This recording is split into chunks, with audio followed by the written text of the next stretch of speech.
Hello friends, इस video में हम कॉटलिन सिंगलटन फीचर के बारे में डिस्कस करने वाले हैं। मतलब हम किसी भी क्लास को अगर सिंगलटन बनाना है, मतलब कि सिंगलटन क्या होता है, ऐसी क्लासेस जिसका सिर्फ एक ही इंस्टेंस होता है थ्रू आउट द एप्लीकेशन। पूरे एप्लीकेशन को रन होने टाइम उसमें सिर्फ एक ही इंस्टेंस बना होता है उस क्लास का। ऐसी क्लास को सिंगलटन क्लास कहते हैं। तो जब हमें कॉटलिन में कोई ऐसी क्लास बनानी है जिसका सिर्फ एक ही इंस्टेंस हो, तो उसके लिए हम ऑब्जेक्ट यूज करते हैं। ठीक है।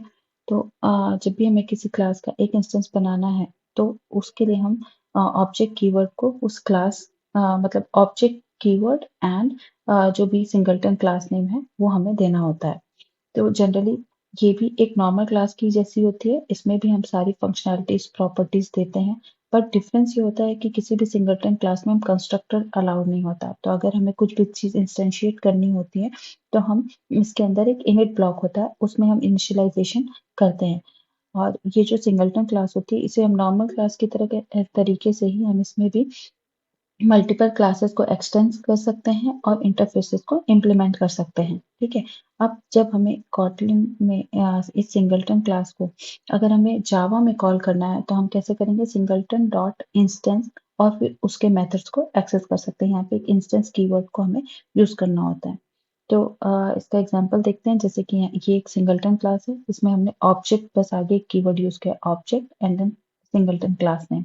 अब इसके अंदर आप कोई भी प्रॉपर्टी दे सकते हो, इनिट ब्लॉक दे सकते हो, वेरिएबल्स नेम, मेथड्स नेम, जो भी दे सकते हैं। और जब हमें उसे कॉल करना है तो हम कैसे कॉल करेंगे? नॉर्मली जस्ट इसका एक जब भी हम इस सिंगलटन को यूज करते हैं, तभी ये इंस्टेंशिएट हो जाता है ऑटोमेटिकली। ठीक है। तो जैसे हमने यहाँ पे कॉल किया माई सिंगलटन, इसका इंस्टेंस बनाया एंड इसके प्रॉपर्टीज या मेथड्स को हमने कॉल करना है, तो हम डॉट करके उसके मेथड्स को डायरेक्टली कॉल कर लेते हैं। यहाँ पे हम कुछ एग्जांपल्स देखते हैं। जैसे कि ये एक सिंगलटन क्लास है, ठीक है, और ये एक नॉर्मल क्लास है। दोनों के अंदर ये एक सिंगलटन क्लास को हमने ऑब्जेक्ट के थ्रू डिफाइन किया है, नॉर्मल क्लास को हम क्लास कीवर्ड के थ्रू डिफाइन किए हैं। इसके अंदर भी इनिट ब्लॉक है, यहाँ पे भी हमने इनिट ब्लॉक दिया हुआ है। ठीक है। अब इनिट के अलावा यहाँ पे हमने एक वेरिएबल दिया हुआ है और एक मेथड दिया हुआ है। ये सब एक सिंगलटन क्लास में हो सकता है। इनिट हो सकता है, कोई भी मेथड मेथड हो सकता है, एंड उसकी प्रॉपर्टीज या फिर वेरिएबल हो सकता है। यहाँ पे हमने इसको रन कैसे किया, यहाँ इसका एग्जीक्यूशन देखते हैं। सो जैसे ही हमने singleton dot print var name, मतलब ये वाले मेथड को कॉल किया, तो अब जब भी हमने देखा कि सिंगलटन कब इनिशियलाइज होता है, जब हम उसे फर्स्ट टाइम यूज करते हैं।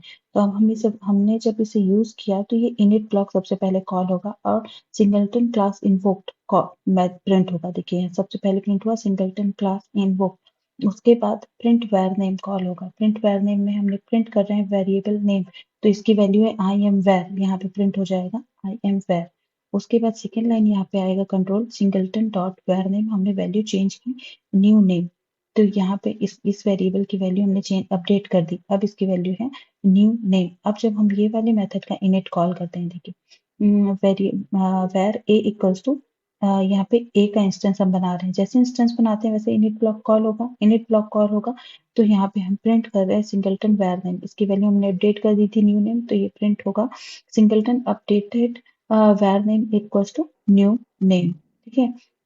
अब जब हम ये अब इसके बाद नेक्स्ट लाइन एग्जीक्यूट होगी singleton dot print var name, तो फिर से ये मेथड कॉल होगा। अब इनिट दोबारा कॉल नहीं होगा क्योंकि ऑलरेडी वो इंस्टेंशिएट हो चुका है।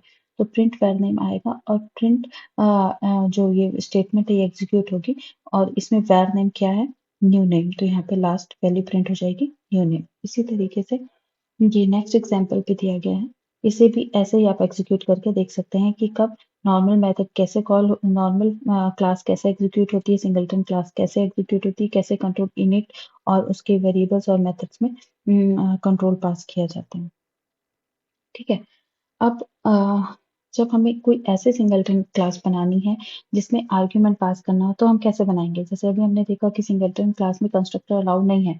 तो अब हमें अगर कुछ आर्ग्यूमेंट पास करना है, तो हम कैसे उसमें आर्ग्यूमेंट पास कर सकते हैं? जनरली जैसे हमें कोई कॉन्टेक्स्ट चाहिए, कुछ ऐसी फंक्शनैलिटी चाहिए सिंगलटन क्लास में जिसे हमें कॉन्टेक्स्ट चाहिए, तो हम क्या कर सकते हैं? जनरली दो तरीके होते हैं, जैसे लेजी इनिशियलाइजेशन होता है, अर्ली इनिशियलाइजेशन होता है। लेकिन जब हम किसी को भी अर्ली इनिशियलाइजेशन करते हैं, तो हमें अपने एप्लीकेशन कॉन्टेक्स्ट में उसे इनिशियलाइज करना पड़ता है, बट उसके थ्रू हमारा ऐप जो है वो मेन थोड़ा स्लो हो जाता है। ठीक है, क्योंकि वो हमारे एप्लीकेशन को क्योंकि एप्लीकेशन का जो स्टार्टअप है वो मेन थ्रेड पे होता है, तो वो उसको ब्लॉक कर देता है। तो जनरली इट इज रिकमेंडेड कि हम लेजी इनिशियलाइजेशन के थ्रू अपने मतलब हमारी जो सिंगलटन क्लास है उसमें ही हम context directly as an argument pass करें। तो ओवरऑल अगर हमें किसी सिंगलटन क्लास में आर्ग्यूमेंट पास करना है, कॉन्टेक्स्ट पास करना है या कुछ वैल्यू पास करनी है तो हम कैसे करेंगे? तो उसको पास करने के लिए हमें ये तरीका है। यहाँ पे मैं एक एग्जांपल शो करती हूँ। देखो, हम एक नॉर्मल क्लास बनाएंगे, क्लास सिंगलटन, और यहाँ पे हम प्राइवेट कंस्ट्रक्टर देंगे। ठीक है, अब हमने यहाँ पे वैल्यू पास की पैरम 1 पैरम 2 एंड कॉन्टेक्स्ट। ठीक है, अब इसके अंदर हम एक कंपेनियन ऑब्जेक्ट बनाएंगे। यूजुअली जिसने जावा में सिंगलटन क्लास बनाई है वो इसे कोरिलेट कर पा रहे होंगे कि ये सेम जावा के तरीके से ही हम कॉटलिन में सिंगलटन क्लास विथ आर्ग्यूमेंट बनाते हैं। जावा में भी हम एक प्राइवेट कंस्ट्रक्टर बनाते थे। ठीक है, अब यहाँ पे इंस्टेड ऑफ कंपेनियन ऑब्जेक्ट हम यहाँ पे स्टैटिक ब्लॉक यूज करते थे, और ये वेरिएबल जब हम बनाते हैं उसका इंस्टेंस तो हम उसे जावा में भी वॉलेटाइल करते थे। सेम तरीका हम यहाँ पे भी यूज करते हैं। हम स्टैटिक की जगह यहाँ से कंपेनियन ब्लॉक बनाते हैं और वेरिएबल को वॉलेटाइल बनाते हैं जो कि स्टार्टिंग में नल रहता है। ठीक है, अब यहाँ पे हम गेट इंस्टेंस मेथड बनाते हैं जिसे हम ये सारी वैल्यू पास करते हैं, पैरम 1 पैरम 2 एंड कॉन्टेक्स्ट, ये सब पास करते हैं और ये रिटर्न करता है सिंगलटन, मतलब कि इंस्टेंस को रिटर्न करेगा। अब यहाँ पे हम डबल चेक यूज करते हैं। इसे ये जो कोड है ये लैम्डा एक्सप्रेशन में लिखा गया है ऑप्टिमाइज तरीके से, इसी को यहाँ पे डिटेल में लिखा गया है इफ एंड एल्स के थ्रू। अगर ये समझने में थोड़ा ज्यादा इजी है। मतलब जब आप अंदर आएंगे तो यहाँ पे हम डबल चेक क्यों देते हैं, ताकि जब मल्टीपल थ्रेड्स एक साथ एग्जीक्यूट करने इसको इस मेथड को यूज कर एक्सेस करेंगे या फिर तब हमें मल्टीपल इंस्टेंस क्रिएट ना हो जाए, क्योंकि सिंगलटन है। मेक श्योर करना है कि इसका एक ही इंस्टेंस बनना चाहिए इस क्लास का। इसी सेफ्टी के लिए हम यहाँ पे सिंक्रोनाइज ब्लॉक भी यूज करते हैं और डबल चेक भी क्रिएट करते हैं फॉर थ्रेड सेफ्टी। ठीक है, ताकि मल्टीपल इंस्टेंस क्रिएट ना हो जाए। तो हम यहाँ पे चेक करेंगे कि इंस्टेंस अगर इंस्टेंस नल है तभी हम अंदर जाएंगे और उसका इंस्टेंस बनाएंगे। और सिंक्रोनाइज मतलब एक टाइम पे एक ही थ्रेड इस मेथड को एग्जीक्यूट कर सकता है, इस ब्लॉक को एग्जीक्यूट कर सकता है। और फिर से हम चेक करेंगे अगर इंस्टेंस नल है तभी हम एक इंस्टेंस क्रिएट करेंगे, instance equals to singleton, and उसकी वैल्यूज पास करके हम उसका इंस्टेंस क्रिएट करेंगे और एट लास्ट हम यहाँ पे रिटर्न कर देंगे इंस्टेंस। ठीक है, यही सेम कोड यहाँ पे 2 लाइन्स में लिखा गया है यूजिंग लैम्डा एक्सप्रेशन।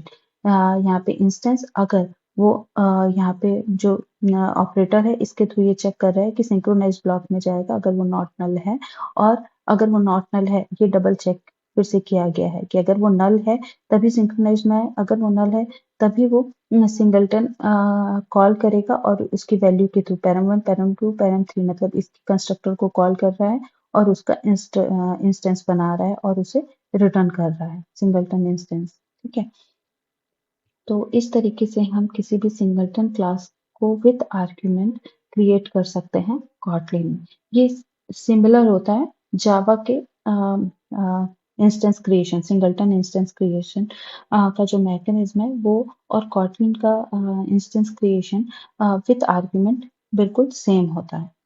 अगर हमें विदाउट पैरामीटर या विदाउट आर्ग्यूमेंट अगर सिंगलटन इंस्टेंस बनाना है तो हम नॉर्मली ऑब्जेक्ट कीवर्ड का यूज कर सकते हैं। आई होप आपको वीडियो पसंद आया होगा। For more such videos you can like, subscribe and share. Thank you for watching.